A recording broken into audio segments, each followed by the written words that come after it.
මනස් එක කොහොමද? අර එක කරමු බලමු.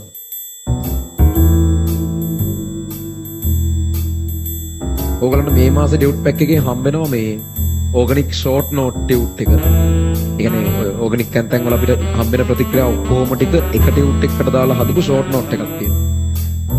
ඒක හම්බ වෙනවා. සහ ඊළඟට ඔන්ලයින් ළමයින්ට මේ මාසේ ඕගලන්ට ටියුට් එන කුරියර් ආයතනය වෙනස් වෙන්න පුළුවන්. ඒ කියන්නේ ගිය මාසේ ප්‍රොම්ප්ට් එක්ස්ප්‍රස් එකකින් එන පිස්සුවක් එල්ලලා තිබ්බා. මේ සමහරක් ටියුට් එක මාසයක් අග වෙනකම් ගිහිල්ලා නැහැ. හේතුව හොයලා බැලුවම මේ ටියුට් එක බ්‍රාන්ච් එක කිට්ටුවටම බ්‍රාන්ච් එකටම ගිහිල්ලා අර ගෙදරට ගෙනල්ලා දීලා නැහැ. ඒකේ කාරණාව බලාගෙන යද්දී අර මේ ඒ ටිකේ තියෙන්නේ මේ ටෙලිග්‍රෑම් කියලා ඔන්ලයින් ලාභයට බඩු ගේන ප්ලැට්ෆෝම් එකක් තියෙනවා. ඒකේ කුරියර් කරන වැඩේ කරන්නේ මේගොල්ලෝ. ඒකේ මේ දවස් හමාරක් කරගම් පරක් වුණොත් මේ පරක් වුණ දවසකට ඩොලර් එක ගන්න ගෙවන්න ඕනේ.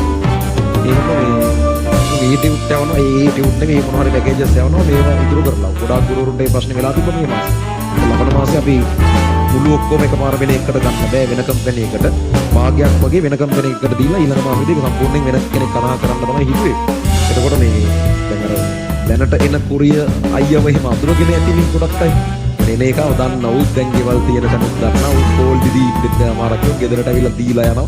අර උත් දැන් ගෙදර එකෙක් වගේ වෙලා සමහරක් ළමයිගේ ගෙවල් පැත්තේ කුරිය අයියා එහෙම මාරු වෙන්න පුළුවන්. අලුත් කුරිය අයියාට එතකොට ගෙවල් එහෙම තියෙන තැන කියලා දෙන්න වෙයි මුලින්ම.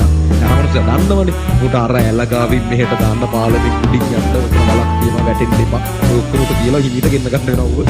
පොඩ ඉවසීමෙන් කටයුතු කරන්න ඔන්ලයින් ළමයි මේ කුරිය කරන්න කතා කරන එක්කන අලුත් කෙනෙක් වුණොත් ඒ විදිහට වැඩේට